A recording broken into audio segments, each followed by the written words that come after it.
السلام علیکم، میرا نام فاہد ہے۔ میں کمپیوٹر پروگرامر کے طور پہ کام کرتا ہوں۔ میرا سوال اسلامی بینکنگ سے متعلق ہے۔ جب کوئی اسلامی بینک یہ کہتا ہے کہ وہ ایک مخصوص شرح پر قرض فراہم کرے گا تو اس کا کیا مطلب ہے؟ کیا یہ سود نہیں ہے؟ اسلامی بینکنگ کے بارے میں وہ یہ پوچھتے ہیں کہ اسلامی بینک قرض پر مخصوص شرح لگا کر اسے سروس ٹیکس یا کچھ اور کہہ دیتے ہیں۔ کیا یہ سود نہیں؟ اسلام میں سود حرام ہے اور اللہ نے 8 مقامات پر اسے حرام فرمایا ہے۔ اللہ تعالیٰ نے سورہ بقرہ سورہ نمبر 2 آیت نمبر 278 سے 279 میں واضح طور پر فرمایا ہے کہ اگر تم سود چھوڑنے پر آمادہ نہیں ہو تو اللہ اور اس کے رسول کی طرف سے جنگ کا اعلان سن لو، تو سود حرام ہے۔ اب جہاں تک اسلامی بینکاری کا تعلق ہے، جیسا کہ آپ نے بتایا، بہت سے اسلامی بینک جو قرض دیتے ہیں، پوائنٹ واضح رہے کہ زیادہ تر اسلامی بینک جو وہاں ہیں، میں کسی ایسے اسلامی بینک کے بارے میں نہیں جانتا جو 100% اسلامی ہو۔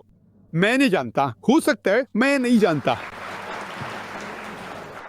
در حقیقت میری دلچسپیوں میں سے ایک اسلامی بینکنگ ہے، لیکن بہت سے ہیں جو ماشاءاللہ بہت زیادہ اسلامی ہیں، بہت سے ایسے بھی ہیں جو فراڈ ہے۔ ٹھیک ہے، صرف نام کے اسلامی ہے۔ ہمیں یہ نوٹ کرنا چاہیے کہ ہم لوگ ہیں، اگر ہم چیک کر سکیں تو چیک کریں۔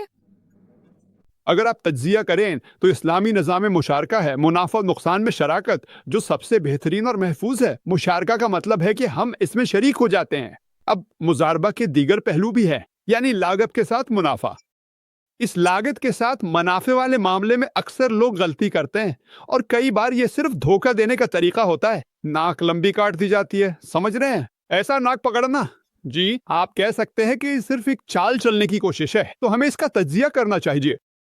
اور اس پر بہت سے فتوے دیے جاتے ہیں کہ یہ جائز ہے، وہ جائز ہے، جن میں سے بہت سے میں متفق نہیں ہوں۔ اسی طرح جب اسلامی بینک آتا ہے تو انہیں صرف نام کی بنیاد پر یہ دیکھنا چاہیے کہ شریعہ بورڈ میں کون ہیں۔ برائے کرم اس طرف نہ جائیں، یہ اہم نہیں کہ وہ کیا کرتے ہیں وغیرہ۔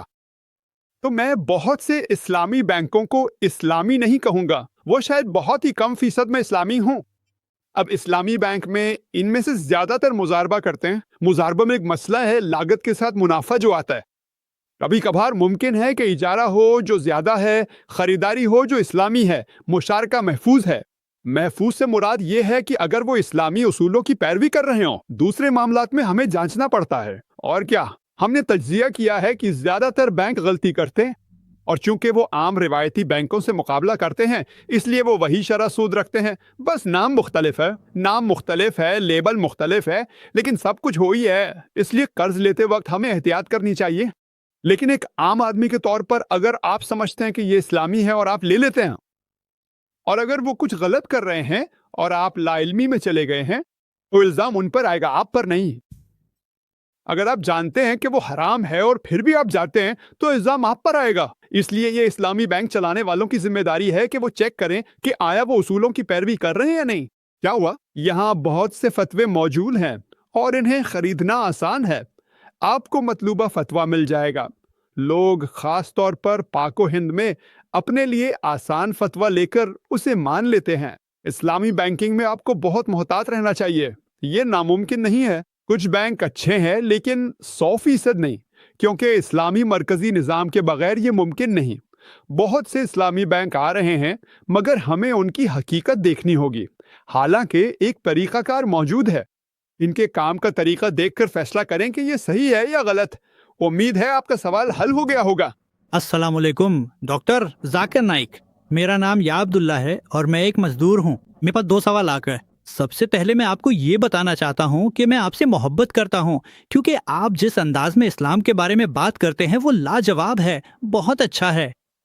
اور میرا پہلا سوال یہ ہے کہ جہاں میں کام کرتا ہوں وہاں آدھا آدھا ہے، یعنی وہاں حلال کھانا بھی بکتا ہے اور حرام بھی، جیسے خنزیر، سور وغیرہ۔ اگر میں وہاں کام کر رہا ہوں تو جو پیسے مجھے مل رہے ہیں اس کے بارے میں آپ کی کیا رائے ہے؟ کیا یہ میرے لیے حلال ہے؟ کیا اس میں میرے اوپر کوئی گناہ ہے؟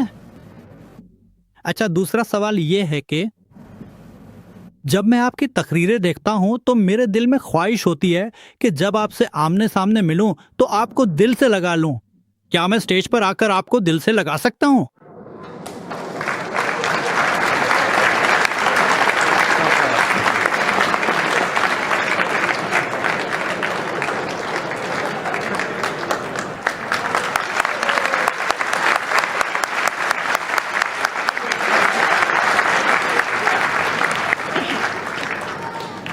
بھائی میرا سوال یہ ہے کہ وہ ایک ایسی جگہ کام کرتا ہے جہاں کھانا ملتا ہے، اس کا کچھ حصہ حلال ہے اور کچھ حصہ حرام، اور اس بات کا خیال رکھنا چاہیے کہ کیا یہ ایسا کاروبار ہے جو کھانا بیچتا ہے، یا آپ ایسی جگہ کسی دفتر میں کام کر رہے ہیں جہاں عملے یا ملازمین کے لیے کھانا فراہم کیا جاتا ہے؟ تو کیا یہ دفتر ہے؟ نہیں، میں تو صرف سٹاف ہوں۔ جی ہاں، اگر آپ ایسی دکان میں کام کر رہے ہیں جہاں حلال اور حرام دونوں طرح کا کھانا بیچا جاتا ہے اور حرام کھانا بہت ہی کم مقدار میں ہے، آپ جانتے ہیں شاید کل آمدنی میں سے حرام کھانے کا حصہ صرف 1% یا 2% ہو، تو پھر کچھ امکانات ہو سکتے ہیں، لیکن اگر کافی بڑا حصہ حرام کھانے کا ہے تو آپ کو اس دکان میں کام نہیں کرنا چاہیے۔ یہ حرام ہے۔ آپ شراب کی دکان میں کام نہیں کر سکتے، آپ ایسی دکان میں کام نہیں کر سکتے جو سور کا گوشت بیچتی ہو۔ اگر آپ کسی 5 اسٹار ہوٹل میں کام کر رہے ہیں جہاں رہائش، کھانا سب کچھ ہے، اور کھانے کی آمدنی کل آمدنی کا صرف ایک چھوٹا سا حصہ ہے، اور اس کھانے میں شاید 50% حرام ہو، تو پھر بھی یہ ٹھیک ہو سکتا ہے۔ 5 اسٹار ہوٹل میں کام کرنا جہاں اصل آمدنی، رہائش، کھانا اس کا ایک حصہ کھانا ہے، اس حصے میں شاید سور کا گوشت حرام ہے، شراب حرام ہے وغیرہ، تو اس صورت میں یہ جائز ہوگا۔ لیکن اگر آپ کسی ایسی دکان میں کام کر رہے ہیں جہاں صرف کھانا فروخت ہوتا ہے، اور اگر کھانے کی اکثریت 50% سے زیادہ یا اس سے بھی کافی بڑا حصہ 25% یا 20%، میرا مطلب ہے فیصد کوئی فیصد نہیں ہے، لیکن اگر یہ حرام کھانا بیچ رہا ہے اور ہم اسے بیچنے میں ملوث ہیں، تو اس دکان میں کام کرنا حرام ہو جائے گا۔ بھائی میرا نام محمد کبیر ہے اور میں 1 درجے کا طالب علم ہوں۔ میں آپ کا پیشہ جانتا ہوں، آپ کی خاصیت تقابلی مذہب میں ہے، اس لیے میرا سوال عیسائیت پر ہونے والا ہے۔ بہت سے عیسائی کہتے ہیں کہ یسوع خدا ہے۔ کیا آپ اس دعوے کی تردید کے لیے بائبل کا استعمال کرتے ہوئے کوئی ثبوت پیش کر سکتے ہیں؟ آپ کا بہت بہت شکریہ۔ بھائی میرا ایک سوال ہے کہ بہت سے عیسائی دعویٰ کرتے ہیں کہ حضرت عیسیٰ علیہ السلام خدا ہیں، تو کیا آپ اس بات کی تردید بائبل سے کر سکتے ہیں؟ جواب دینے سے پہلے میں چند باتیں واضح کرنا چاہوں گا کہ اسلام واحد غیر عیسائی مذہب ہے جو حضرت عیسیٰ علیہ السلام پر ایمان لانا اپنے ایمان کا حصہ سمجھتا ہے۔ کوئی مسلمان نہیں ہو سکتا اگر وہ حضرت عیسیٰ علیہ السلام پر ایمان نہ رکھے۔ ہم یقین رکھتے ہیں کہ وہ اللہ سبحانہ و تعالیٰ کے عظیم ترین پیغمبروں میں سے ایک تھے۔ ہم یہ بھی مانتے ہیں کہ وہ بغیر کسی مرد کے معجزانہ طور پر پیدا ہوئے، جس پر آج کل کے بہت سے عیسائی بھی ایمان نہیں رکھتے۔ ہم یہ بھی مانتے ہیں کہ وہ مسیح تھے جسے انگریزی میں کرائسٹ کہا جاتا ہے۔ ہم یہ بھی مانتے ہیں کہ انہوں نے اللہ کے حکم سے مردوں کو زندہ کیا۔ ہم یہ بھی مانتے ہیں کہ انہوں نے اللہ کے حکم سے پیدائشی اندھوں اور کوڑھیوں کو شفا دی۔ مسلمان اور عیسائی ہم یہاں تک ایک ساتھ چلتے ہیں، لیکن یہاں ہمارے راستے جدا ہو جاتے ہیں۔ بہت سے عیسائی یا زیادہ تر عیسائی یہ کہتے ہیں کہ حضرت عیسیٰ علیہ السلام نے خدائی کا دعویٰ کیا تھا، لیکن اگر ہم بائبل پڑھیں تو اس میں ایک بھی واضح بیان نہیں ملتا۔ پوری بائبل میں کہیں بھی حضرت عیسیٰ علیہ السلام نے خود یہ نہیں کہا کہ میں خدا ہوں، یا یہ کہا ہو کہ میری عبادت کرو۔ اگر کوئی عیسائی مجھے بائبل کے کسی بھی حصے سے، کسی بھی ورژن سے ایک بھی واضح اور غیر مبہم بیان دکھا دے جہاں حضرت عیسیٰ علیہ السلام نے خود صاف اور غیر مبہم الفاظ میں کہا ہو کہ میں خدا ہوں، یا یہ کہا ہو کہ میری عبادت کرو، تو میں آج ہی عیسائیت قبول کرنے کے لیے تیار ہوں۔ جب ہم بائبل پڑھتے ہیں تو ہمیں یہ معلوم ہوتا ہے کہ حضرت عیسیٰ علیہ السلام نے خود فرمایا، یہ انجیل یوحنا باب نمبر 14 آیت نمبر 28 میں مذکور ہے۔ حضرت عیسیٰ علیہ السلام نے فرمایا، میرا باپ مجھ سے بڑا ہے۔ انجیل یوحنا باب نمبر 10 آیت نمبر 29، میرا باپ سب سے بڑا ہے۔ انجیل متی باب نمبر 12 آیت نمبر 28، میں خدا کی روح کے ساتھ شیطانوں کو نکالتا ہوں۔ لوقا کے انجیل باب نمبر 11 آیت نمبر 20، میں خدا کی انگلی سے شیطانوں کو نکالتا ہوں۔ یوحنا کی انجیل باب نمبر 5 آیت نمبر 30، میں اپنی ذات سے کچھ نہیں کر سکتا، میں سن کر منصفانہ فیصلہ کرتا ہوں، کیونکہ میں اپنی نہیں بلکہ اپنے باپ کی مرضی چاہتا ہوں۔ جو اپنی نہیں بلکہ اللہ کی مرضی چاہے وہ مسلمان ہے۔ حضرت عیسیٰ علیہ السلام وہ مسلمان تھے، انہوں نے کبھی خدائی کا دعویٰ نہیں کیا۔ یہ یوحنا کی انجیل باب نمبر 14 آیت نمبر 24 میں واضح طور پر ذکر ہے۔ حضرت عیسیٰ علیہ السلام نے فرمایا کہ جو کلمات تم سنتے ہو وہ میرے نہیں بلکہ میرے باپ کے ہیں جس نے مجھے بھیجا ہے۔ اور یہ اعمال کی کتاب باب نمبر 2 آیت نمبر 22 میں ذکر ہے، اے بنی اسرائیل کے لوگوں، یہ سنو، ناصرت کے عیسیٰ وہ انسان تھے جنہیں اللہ نے تمہارے درمیان معجزات، کرامات اور نشانیوں سے سچا ثابت کیا، جو اللہ نے ان کے ذریعے کیے اور تم اس کے گواہ ہو۔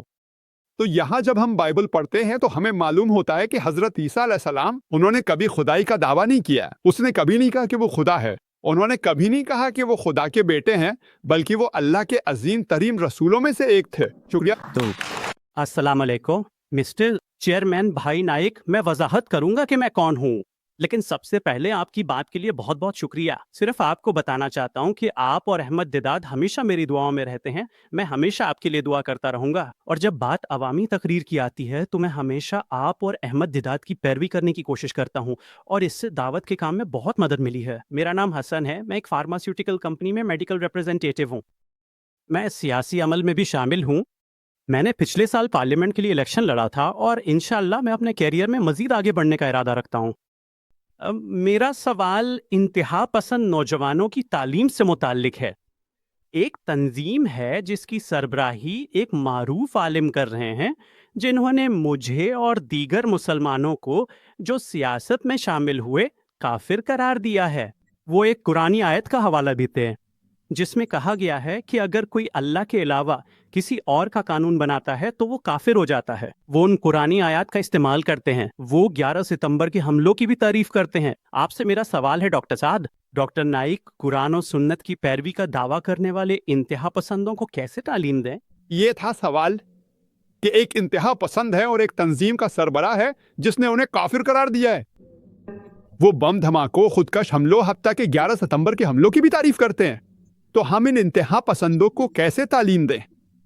دیکھیں، اگر آپ مسلم انتہا پسند کی بات کر رہے ہیں تو بھائی میں خود کو مسلم انتہا پسند کہتا ہوں۔ میں انتہا درجے کا مہربان ہوں، انتہا درجے کا ایماندار ہوں، انتہا درجے کا انصاف پسند ہوں، انتہا درجے کا رحم دل ہوں۔ انتہا درجے کا مہربان ہونے میں کیا برائی ہے؟ قرآن کہتا ہے انتہا درجے کے ایماندار بنو۔ میں جزوی طور پہ ایماندار نہیں ہو سکتا تو میں ایک انتہا پسند مسلمان دوں۔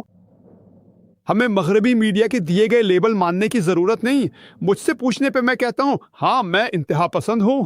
وہ انتہائی ایماندار، مہربان، انصاف پسند اور رحم دل انسان ہے، اس میں کیا برائی ہے؟ اور کوئی مسلمان مجھے یہ نہیں کہہ سکتا کہ انتہا درجے کا ایماندار ہونا غلط ہے۔ دوسرے لوگ جزوی طور پر ایماندار ہیں، جزوی طور پر انصاف پسند ہیں، تو ہمیں کیا کرنا چاہیے؟ اگر وہ ایک انتہا پسند مسلمان ہے تو ہر مسلمان کو انتہا پسند ہونا چاہیے، لیکن انتہا پسندی صحیح سمت میں ہو، غلط سمت میں نہیں۔ ہم انتہا درجے کے ناانصاف یا انتہا درجے کے بے ایمان نہیں ہو سکتے۔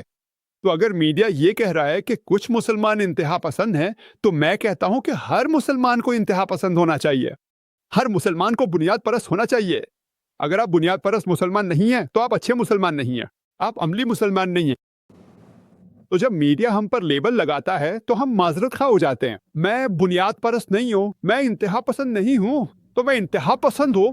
شاید آپ جس کی بات کر رہے ہیں وہ جنونی ہے۔ جنونی اور انتہا پسند میں فرق ہے۔ اب میں نہیں جانتا آپ کس کے بارے میں بات کر رہے ہیں، چاہے وہ ایکس ہو، وائی ہو یا زیڈ، تو میرا جواب اس شخص پر لاگو ہو بھی سکتا ہے اور نہیں بھی۔ لیکن ہمارے پیارے نبی محمد صلی اللہ علیہ وسلم نے فرمایا کہ اگر کوئی مسلمان کسی دوسرے مسلمان کو کافر کہے تو وہ بات اسی پر لوٹ آتی ہے، یعنی وہ خود کافر ہو جاتا ہے۔ کس نے کہا؟ ہمارے پیارے نبی محمد صلی اللہ علیہ وسلم نے۔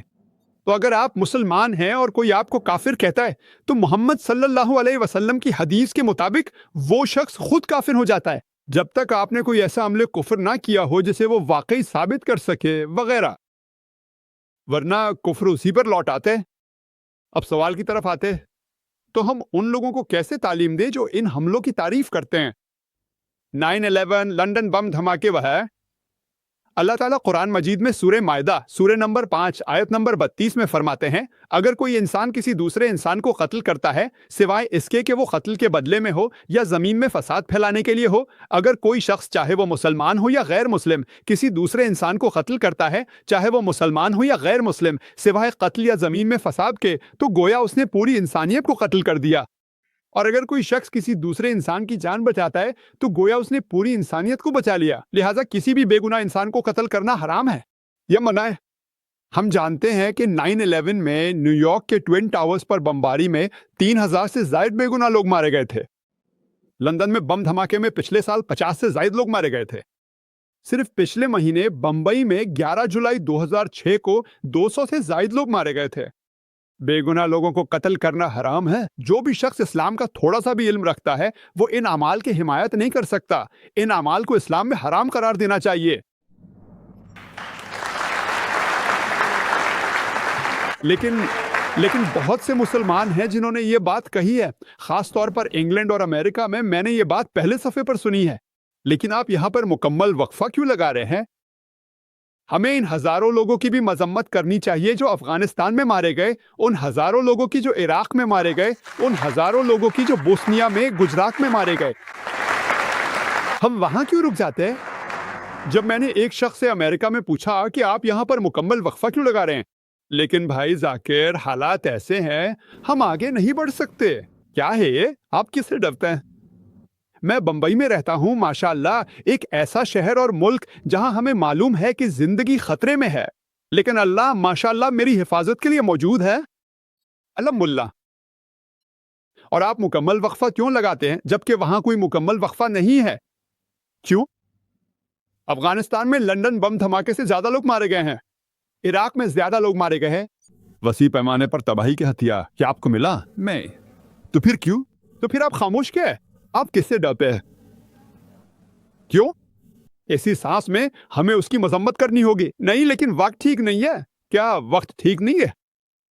تو ہمیں یہ سمجھنا ہوگا کہ جو غلط ہے اس کی مذمت کرنی چاہیے۔ گجرات میں جو ہوا اس کی مذمت کرنی چاہیے، اور اگر کسی برے عمل کے ذمہ دار لوگوں کو پکڑ کر سزا دی جائے تو کوئی مسئلہ نہیں۔ آپ کسی بے گناہ کو نہیں پکڑ سکتے۔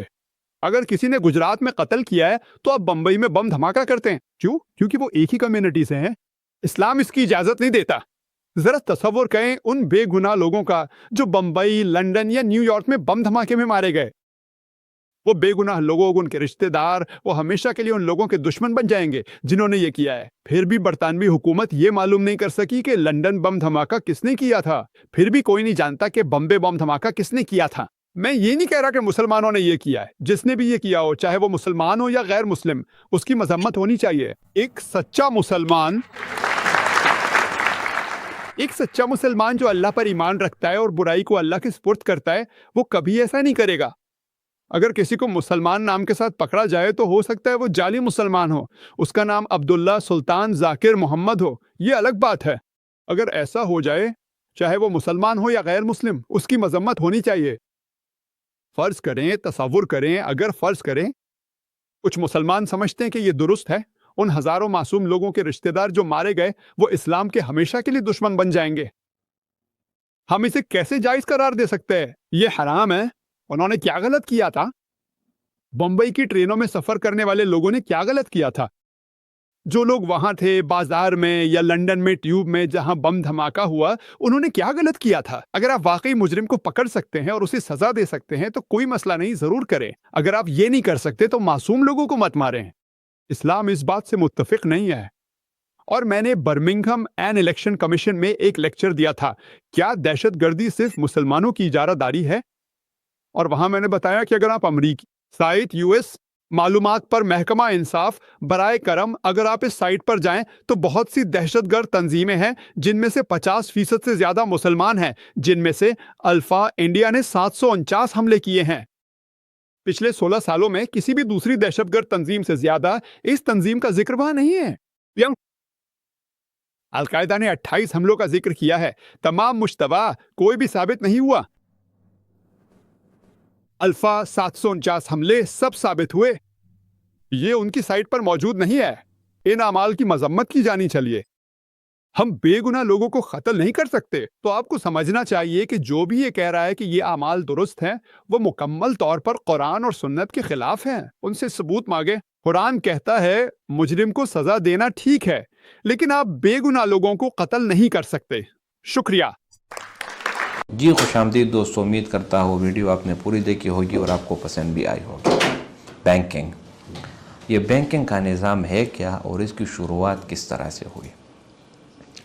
شروع میں یہ ہوتا تھا کہ لوگوں کے پاس مال اور دولت اس کی جو ہے نا کمی ہوتی تھی، یا اگر کسی کے پاس مال اور دولت ہوتا تو اس کو رکھنے کے لیے وہ کیا کرتے، بڑے بڑے جو ہے نا بڑے بڑے کھڈے وہ کھودتے اور برتنوں میں پیسے رکھتے، اس کو پھر زمین کے کئی حصے میں دفنا دیتے تھے۔ تو اس سے یہ ہوتا تھا کہ وہ 100% سیکیور نہیں ہوتا تھا، بلکہ اتنا ہو جاتا کہ وہ لوگوں کو پتہ ہوتا کہ میرا خزانہ یا میرا مال وغیرہ کدھر پڑا ہے۔ پھر لوگوں کے پاس جو ہے نا جب مال دولت زیادہ ہونے لگے اور لوگوں نے جو ہے نا جب برتنوں میں چھپا دیے ہوتے اور اس کو زمین میں دفنا دیے ہوتے، تو چور جب بھی آتے چوری کرنے تو وہ زمین میں گڑھے کھودتے اور وہاں سے معلوم کرتے کہ پیسے کہاں پر پڑے۔ پھر آہستہ آہستہ لوگوں نے سوچ کیا، سمجھ کیا کہ یار کوئی ایسا طریقہ ہونا چاہیے جس سے کہ پیسہ محفوظ ہو۔ تو اس کے لیے لوگوں نے پھر کیا کیے، ایک بازار سا قائم ہوا، لوگ کرسیوں پر بیٹھ کر جو ہے نا لوگوں کا سامان اپنے ساتھ رکھ دیتے، یعنی ایک حفاظت کے طور پر لوگ جو ہے نا ایک بیگ اپنے ساتھ رکھتے اور اس میں لوگوں کو قیمتی چیزیں امانت کے طور پر رکھتے اور اس کے بدلے ان سے چھوٹا سا کمیشن یا چھوٹا سا مقصد وہ لیتے تھے۔ پھر آہستہ آہستہ وہی بیگز والے، وہی جو لوگ بنکر جس کو بولتے ہیں بنکرز، اس سے پھر بینک لفظ بن گیا۔ پھر دیکھتے ہیں، آپ خود دیکھتے ہیں بینک پھر کس طرح کام کرتا ہے۔ پھر ان سب بینکوں کے اوپر ایک بڑا بینک جس کو اسٹیٹ بینک بولتے ہیں وہ بنا دیا گیا۔ اب جو ہے نا آئی نیٹ بینکنگ ہو گئی، انٹرنیٹ بینکنگ، گھر بیٹھے بیٹھے آپ کسی کو پیسے بھجوا بھی سکتے ہیں وغیرہ۔ اب یہاں پر اسلامی اصول یہ ہے کہ اللہ تعالیٰ قرآن میں فرماتے ہیں احل اللہ البیع وحرم الربا۔ اللہ تعالیٰ فرماتے ہیں کہ میں نے بیع کو حلال کیا، یعنی بیع بولتے ہیں چیزیں بیچنے اور خریدنے کو۔ اللہ تعالیٰ فرماتے ہیں کہ میں نے بیچنا اور خریدنا ان کو حلال کر دیا۔ وحرم الربا، اور سود کو میں نے حرام کر دیا۔ یہ بات یاد رکھے کہ سود انتہائی خطرناک گناہ ہے۔ اللہ تعالیٰ قرآن میں فرماتے ہیں فَأْذَنُوا بِحَرْبٍ مِّنَ اللَّهِ وَرَسُولِهِ، اگر کوئی سود کرتا ہے یا کرنا چاہتا ہے تو وہ اللہ اور اس کے رسول کے ساتھ جنگ کے لیے تیار ہو جائے۔ تو یہ ویڈیو آپ نے دیکھا، اس ویڈیو میں جو سوال ہوا وہ سود کے متعلق ہوا کہ جو اسلامک بینک ہوتی ہے اس کا کیا حکم ہے، اس میں سود وغیرہ ہوتا ہے یا نہیں۔ تو اس کا جواب یہ ہے کہ جو بینک اسلامی ہوتے ہیں اور اسلام ایک ساتھ میں لکھا ہوتا ہے تو وہ باقاعدہ لوگوں کو کہتی ہے کہ ہم جو ہے نا سود وغیرہ اس کا کاروبار نہیں کرتے، انٹرسٹ فی وغیرہ ہوتی ہے، تو یہ سب چیزیں اس میں نہیں ہوتی۔ البتہ جو اسلامک نہیں ہوتے تو پھر اس میں جو ہے نا ربا وغیرہ ان سب چیزوں کا اس میں مختلف طریقوں سے شرکت اور مختلف طریقوں سے لوگ اس میں انوالو ہوتے۔ تو ہمیشہ جب بھی بینک اکاؤنٹ کھلوائے، کسی اسلامک بینک میں کھلوائے، یا جو ہے نا زیادہ ضرورت نہ ہو تو پھر بینک کا سسٹم ہی آپ استعمال نہ کریں۔ امید کرتا ہوں ویڈیو آپ کو پسند آئی ہوگی۔ اگر ویڈیو آپ کو پسند آئے اس چینل کو سبسکرائب کریں۔ بہت شکریہ۔